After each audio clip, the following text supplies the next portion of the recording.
ಶ್ರೀಲಕ್ಷ್ಮಿ.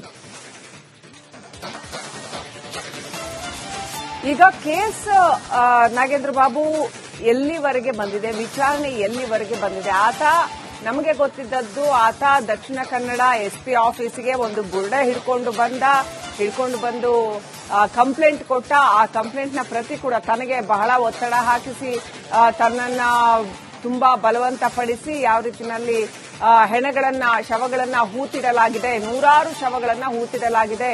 ಒಂದ್ಸರಿ ಅಂತೂ 100 ಶವಗಳು, ಅದರಲ್ಲಿ 90 ಮಹಿಳೆಯರ ಶವಗಳು, ಈ ತರ ಎಲ್ಲ ಸಾಕಷ್ಟು ವಿಚಾರಗಳು ಬಂತು. ಯಾವುದು ಸತ್ಯ, ಯಾವುದು ಸುಳ್ಳು? ಒಂದು ಕ್ಷೇತ್ರದ ವಿರುದ್ಧ ಈ ರೀತಿ ಸಾವಿರಾರು ಆರೋಪಗಳನ್ನ ಮಾಡ್ತಾ ಹೋಗುವಂತದ್ದು ಇಡೀ ಪ್ರಕರಣವೇ ಬುರ್ಡೆ ಪ್ರಕರಣ ಅನ್ನೋ ಮಟ್ಟಿಗೆ ಜನಕ್ಕೆ ಇದು ಅನ್ಸಿದೆ. ನಾಗೇಂದ್ರ ಬಾಬು, ಲೀಗಲಿ ಏನ್ ಸ್ಟ್ರೆಂತ್ ಇದೆ ಈ ಪ್ರಕರಣದಲ್ಲಿ? ನೋಡಿ ಶ್ರೀಲಕ್ಷ್ಮಿ, ಪ್ರಮುಖವಾಗಿ ಮುಸುಕುದಾರಿ ವ್ಯಕ್ತಿ ತಾನು ತಂದು ಕೊಟ್ಟಂತಹ ತಲೆಬುರುಡೆ ಏನಿದೆ, ಆ ತಲೆಬುರುಡೆ ಒಬ್ಬ ಮಹಿಳೆಯದ್ದು ಅಂತ ಆತ ಗಂಭೀರವಾದಂತಹ ಆರೋಪವನ್ನ ಮಾಡಿದ್ದ. ಯಾವಾಗ ಆ ತಲೆಬುರುಡೆಯ ರಿಪೋರ್ಟ್ ರಾಜ್ಯದ ಎರಡೆರಡು ಪ್ರತಿಷ್ಠಿತ ಆಸ್ಪತ್ರೆಗಳಿಂದ ರಿಪೋರ್ಟ್ ಅನ್ನು ತರಿಸಿಕೊಂಡ್ರು, ಆ ಎರಡೂ ರಿಪೋರ್ಟ್ಗಳು ಕೂಡ ಒಂದೇ ಇತ್ತು. 30 ವರ್ಷದ ಹಿಂದೆ ವ್ಯಕ್ತಿಯೊಬ್ಬ ಸತ್ತಿದ್ದ, ಅದು ವ್ಯಕ್ತಿಯ ತಲೆಬುರುಡೆ, ಮಹಿಳೆಯದ್ದು ಅಲ್ಲ ಅನ್ನೋದು ಅಲ್ಲಿಗೆ ಸ್ಪಷ್ಟವಾಗಿತ್ತು. ಆತ ಹೇಳ್ತಾ ಇರೋದು ಸುಳ್ಳು ಅನ್ನೋದು. ಅಂದ್ರೆ ಆತ ತಲೆಬುರುಡೆ ತಂದು ಕೊಟ್ಟಂತಹ ಜಾಗವನ್ನ ಇಲ್ಲಿವರೆಗೂ ಕೂಡ ಎಸ್ಐಟಿಗೆ ತೋರಿಸುವಂತ ಕೆಲಸವನ್ನ ಮುಸುಕುದಾರಿ ವ್ಯಕ್ತಿ ಮಾಡಲಿಲ್ಲ. ಅಷ್ಟೇ ಅಲ್ಲದೆ ಎಸ್ಐಟಿಗೆ ಒಂದಷ್ಟು ಅನುಮಾನಗಳು ಕಾಡ್ತಾ ಇತ್ತು. ಈತ ಕೇವಲ ತಲೆಬುರುಡೆಯನ್ನ ಮಾತ್ರ ತಂದು ಕೊಟ್ಟಿದ್ದಾನೆ, ಆದ್ರೆ ಮತ್ತೆ ಉಳಿದ ದೇಹದ ಭಾಗಗಳ ಅಸ್ಥಿಪಂಜರ ಏನಾಗಿರ್ಬೇಕು, ಎಲ್ಲಿದೆ ಅನ್ನೋದ್ರ ಬಗ್ಗೆ ಕೂಡ ಒಂದಷ್ಟು ತನಿಖೆಯನ್ನ ಮಾಡಿದಾಗ ಮಾಹಿತಿಯನ್ನ ಕಲೆ ಮಾಡೋದಕ್ಕೆ ಮುಂದಾದಂತ ಸಂದರ್ಭದಲ್ಲಿ ಮುಸುಕುದಾರಿ ವ್ಯಕ್ತಿಗೆ ಆ ತಲೆಬುರುಡೆಯನ್ನ ಎಲ್ಲಿಂದ ತಂದಿದ್ದೀನಿ ಅನ್ನೋದ್ರ ಬಗ್ಗೆನೇ ಆತನಿಗೆ ಮಾಹಿತಿ ಇರಲಿಲ್ಲ. ಹಾಗಾಗಿ ಎಲ್ಲೋ ಒಂದ್ ಕಡೆ ಆತ ಸುಳ್ಳು ಹೇಳ್ತಿದ್ದಾನೆ ಅನ್ನೋದು ಸ್ಪಷ್ಟವಾಗಿ ಎಸ್ಐಟಿ ತನಿಖಾ ತಂಡಕ್ಕೆ ತನಿಖೆ ಸಂದರ್ಭದಲ್ಲಿ ಗೊತ್ತಾಗಿತ್ತು. ಅದಾದ ಬಳಿಕ 100 ಶವಗಳನ್ನ ಹೂತಿಟ್ಟಿರೋದಾಗಿ ಆತ ಹೇಳಿಕೊಂಡು ಬಂದಿದ್ದ. ಎಲ್ಲೆಲ್ಲಿ ಹೂತಿಟ್ಟಿದ್ದೀನಿ ಅನ್ನೋ ಸ್ಪಷ್ಟವಾಗಿ ಹೇಳ್ತೀನಿ, ಯಾವ ಕಾರಲ್ಲಿ ಬಂದು ನನಗೆ ಗೈಡೆನ್ಸ್ ಕೊಡ್ತಾ ಇದ್ರು ಅನ್ನೋದ್ರ ಬಗ್ಗೆ ಕೂಡ ಆತ ಮಾಹಿತಿಯನ್ನ ನಾನು ಕೊಡ್ತೀನಿ ಅಂತೆಲ್ಲ ಹೇಳಿದ್ದ. ಒಂದಷ್ಟು ನನಗೆ 15 ವರ್ಷದಿಂದ ನನಗೆ ಏನೆಲ್ಲ ನಡೆದಿತ್ತು, ನನಗೆ ಈಗಲೂ ಕೂಡ ಅದೆಲ್ಲವೂ ಕೂಡ ನನಗೆ ನೆನಪಿನ ಶಕ್ತಿಯಲ್ಲಿ ನೆನಪಿನ ಇದೆ ಅಂತ ಹೇಳಿ ಆತ ಎಸ್ಐಟಿ ತನಿಖಾ ತಂಡದ ಮುಂದೆ ಹೇಳ್ಕೊಂಡು ಬಂದಿದ್ದ. ಅಷ್ಟೇ ಅಲ್ಲದೆ ಪ್ರಮುಖವಾಗಿ ಸಾಕಷ್ಟು ಜನ ಮಹಿಳೆಯರದೇ ಶವವನ್ನು ಹೂತಿಟ್ಟಿದ್ದೀನಿ ಅಂತ ಕೂಡ ಆತ ಹೇಳ್ಕೊಂಡು ಬಂದಿದ್ದ. ಹಾಗಾಗಿ ಎಸ್ಐಟಿ ತನಿಖಾ ತಂಡ ರಚನೆ ಆಗುತ್ತೆ, ಎಸ್ಐಟಿ ತನಿಖೆಗಿಳಿಯುತ್ತೆ, ಉತ್ಖನನ ಕಾರ್ಯಾಚರಣೆಗೂ ಕೂಡ ಮುಂದಾಗುತ್ತೆ. ನೋಡಿ, 13 ಪಾಯಿಂಟ್ಗಳನ್ನ ಆರಂಭದಲ್ಲಿ ಮಾಡಿಕೊಂಡು ಎಲ್ಲಾ ಪಾಯಿಂಟ್ಗಳಲ್ಲೂ ಕೂಡ ಉತ್ಖನನ ಕಾರ್ಯಾಚರಣೆ ಮಾಡ್ತಾ ಬಂದಾಗ 6ನೇ ಪಾಯಿಂಟ್ ನಲ್ಲಿ ಮಾತ್ರ ಒಂದಷ್ಟು ಕಲೆಬರಹಗಳು ಪತ್ತೆಯಾಗಿತ್ತು. ಶ್ರೀಲಕ್ಷ್ಮಿ, ರಿಪಬ್ಲಿಕ್ ಕನ್ನಡಕ್ಕೆ ಸಿಕ್ಕಿರುವಂತಹ ಮಾಹಿತಿ ಪ್ರಕಾರ 6ನೇ ಪಾಯಿಂಟ್ ನಲ್ಲಿ ಸಿಕ್ಕಂತ ಕಲೆಬರಹವು ಕೂಡ ಪುರುಷನದ್ದೇ ಇರಬಹುದು ಅನ್ನೋದು ಕೂಡ ಅನುಮಾನಗಳು ವ್ಯಕ್ತವಾಗ್ತಾ ಇದೆ. ಅಷ್ಟೇ ಅಲ್ಲದೆ 11th A ಪಾಯಿಂಟ್ ನಲ್ಲಿ ಸಿಕ್ಕಂತಹ ಒಂದು ಅಸ್ಥಿಪಂಜರ ಇದೆಯಲ್ಲ, ಅದು ಕಳೆದ ಕೆಲ ವರ್ಷಗಳ ಹಿಂದೆ ಯಾರೋ ಒಬ್ಬ ವ್ಯಕ್ತಿಯೊಬ್ಬ ಆತ್ಮಹತ್ಯೆ ಮಾಡಿಕೊಂಡಿದ್ದ, ಆತನ ಅಸ್ಥಿಪಂಜರ ಇರಬಹುದು ಅನ್ನೋದ್ರ ಬಗ್ಗೆ ಕೂಡ ಒಂದಷ್ಟು ಸ್ಥಳೀಯರು ಅದರ ಬಗ್ಗೆ ಮಾಹಿತಿಯನ್ನ ಕೂಡ ಕೊಡ್ತಾ ಇದ್ರು. ಹಾಗಾಗಿ ಎಸ್ಐಟಿ ತನಿಖಾ ತಂಡ ತನಿಖೆಯನ್ನ ಕೂಡ ಮುಂದುವರಿಸಿಕೊಂಡು ಬರ್ತಾ ಇತ್ತು. ಅಷ್ಟೇ ಅಲ್ಲದೆ ಈತ ಹೇಳಿದಂತ ಎಲ್ಲಾ ಪಾಯಿಂಟ್ಗಳು ಕೂಡ ಉತ್ಖನನ ಮಾಡಿದಾಗ ಅಲ್ಲಿ ಏನು ಕೂಡ ಸಿಗ್ತಾ ಇರಲಿಲ್ಲ. ಇನ್ನು ಅದರಲ್ಲೂ ಪ್ರಮುಖವಾಗಿ ರತ್ನಗಿರಿ ಆ ಒಂದು ಜಾಗದಲ್ಲಿ ನಾನು ಕೇರಳ ಮೂಲದ ಯುವತಿಯನ್ನ ತಂದು ಇಲ್ಲಿ ಹೂತಿಟ್ಟಿದ್ದೆ ಅಂತ ಕೂಡ ಅಲ್ಲಿ ಒಂದು ಸ್ಪಷ್ಟವಾಗಿ ಆತ ಎಸ್ಐಟಿ ತನಿಖಾ ತಂಡದ ಮುಂದೆ ಹೇಳಿದ್ದ. ಬಹಳ ಕಾನ್ಫಿಡೆಂಟ್ ಅಲ್ಲೂ ಕೂಡ ಹೇಳಿದೆ. ಆದ್ರೆ ಅಲ್ಲಿ 15 ಅಡಿ ಆಳದವರೆಗೂ ಕೂಡ ಅಲ್ಲಿ ಉತ್ಖನನ ಮಾಡಿದ್ರು, ಅಲ್ಲಿ ಯಾವುದೇ ರೀತಿಯಾದಂತಹ ಕಲೆಬರಹ ಸಿಗಲಿಲ್ಲ. ಉತ್ಖನನ ಕಾರ್ಯಾಚರಣೆ ನಡೀತಾ ಇರುತ್ತೆ. ಅದರ ಬೆನ್ನಲ್ಲೇ ಗಿರೀಶ್ ಮಟ್ಟಣ್ಣ ಅವರ ಎಂಟ್ರಿ ಆಗಿ ಸೋಷಿಯಲ್ ಮೀಡಿಯಾದಲ್ಲಿ ಒಂದಷ್ಟು ಡಿಸ್ಟರ್ಬಿಂಗ್ ರೈಟ್. ದಯವಿಟ್ಟು ಹಾಗೆ ಸಂಪರ್ಕದಲ್ಲಿದೆ ನಾಗೇಂದ್ರ ಬಾಬು. ಶ್ರೀ ಕ್ಷೇತ್ರ ಧರ್ಮಸ್ಥಳ ಬಗ್ಗೆ ಅಪಪ್ರಚಾರ ಮಾಡಿದ್ದಂತ ಮಾಸ್ಕ್ ಮ್ಯಾನ್ 100 ಶವವನ್ನ ಹೂತಿಟ್ಟಿದ್ದೇನೆ ಅಂತ ಹೇಳಿದ್ದ. ಈ ಮಾಸ್ಕ್ ಮ್ಯಾನ್ ಬಂಧನಕ್ಕೆ ಹಾಗಾದ್ರೆ ಕಾರಣ ಏನು?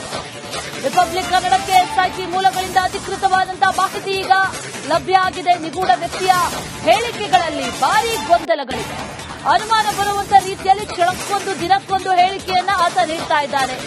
2 ದಿನ ವಿಚಾರಣೆಯಲ್ಲಿ ಗೊಂದಲವಾದಂತಹ ಹೇಳಿಕೆ ಇದೆ.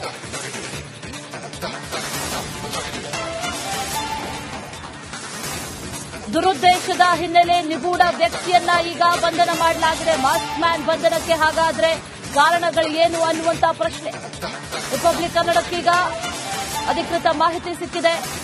ಏನ್ ಕಾರಣ ಅನ್ನುವಂಥದ್ದು ನಿಗೂಢ ವ್ಯಕ್ತಿಯ ಹೇಳಿಕೆಗಳಲ್ಲಿ ಆರಂಭದಿಂದಲೂ ಕೂಡ ಈತ ಕಾಣಿಸಿಕೊಂಡ ನಂತರದಲ್ಲಿ ಮೊದಲ ದಿನದಿಂದ ಜುಲೈ 2ಕ್ಕೆ ಈತ ಪ್ರತ್ಯಕ್ಷನಾಗ್ತಾನೆ. ಆ ನಂತರದಲ್ಲಿ ಬುರುಡೆಯೊಂದರ ವಿಡಿಯೋ ಬರುತ್ತೆ. ಅದರಲ್ಲೂ ಕೂಡ ಬಹಳ ಅಸಂಬದ್ಧವಾದಂತಹ ಹೇಳಿಕೆಗಳು, ಅದ್ರ ಬಗ್ಗೆ ಕೂಡ ಕ್ಲಾರಿಟಿ ಇರಲಿಲ್ಲ. ಆ ನಂತರದಲ್ಲಿ ಕೇಸ್ ದಾಖಲಾಗುತ್ತೆ. 27ರಿಂದಲೂ ಕೂಡ ಇದರ ವಿಚಾರಣೆ ನಡೀತಾ ಇದೆ. ಜುಲೈ 27ರಿಂದ ಅಂದಿನಿಂದ ಇಂದಿನವರೆಗೂ ಕೂಡ ಈತ ನೀಡ್ತಾ ಇರುವಂತಹ ಹೇಳಿಕೆಗಳು, ಈತ ತೋರಿಸ್ತಾ ಇರುವಂತಹ ಜಾಗಗಳು, ಅದರ ಜೊತೆಯಲ್ಲಿ ಈ ಹಿಂದೆ ಕೊಟ್ಟಂತಹ ಸ್ಟೇಟ್ಮೆಂಟ್, ಇದು ಯಾವುದಕ್ಕೂ ಕೂಡ ಒಂದಕ್ಕೊಂದು ಮ್ಯಾಚ್ ಆಗ್ತಾ ಇಲ್ಲ ಅನ್ನುವಂತಹ ವಿಚಾರ.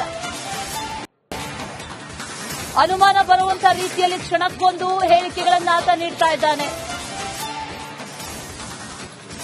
ದಿನಕ್ಕೊಂದು ಹೇಳಿಕೆಗಳನ್ನ ನೀಡ್ತಾ ಇದ್ದಾನೆ. ಇದು ಎಸ್ಐಟಿ ಅಧಿಕಾರಿಗಳಿಗೆ ಸಾಕಷ್ಟು ಅನುಮಾನಕ್ಕೂ ಕೂಡ ಕಾರಣ ಆಗಿದೆ.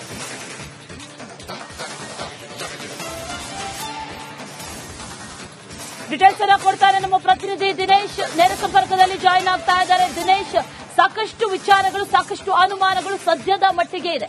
ಆದ್ರೆ ಈಗ ಇರ್ತಾ ಇರುವಂತಹ ಪ್ರಶ್ನೆ ಅಂತಂದ್ರೆ, ಈತನ ಬಂಧನಕ್ಕೆ ಮೂಲ ಕಾರಣ ಏನು? ಈತ ಕೊಟ್ಟಿರುವಂತಹ ಹೇಳಿಕೆಗಳೇ ಈತನ ಬಂಧನಕ್ಕೆ ಕಾರಣ ಆಗ್ತಾ ಇದೆ ಅನ್ನುವಂತಹ ಪ್ರಶ್ನೆ.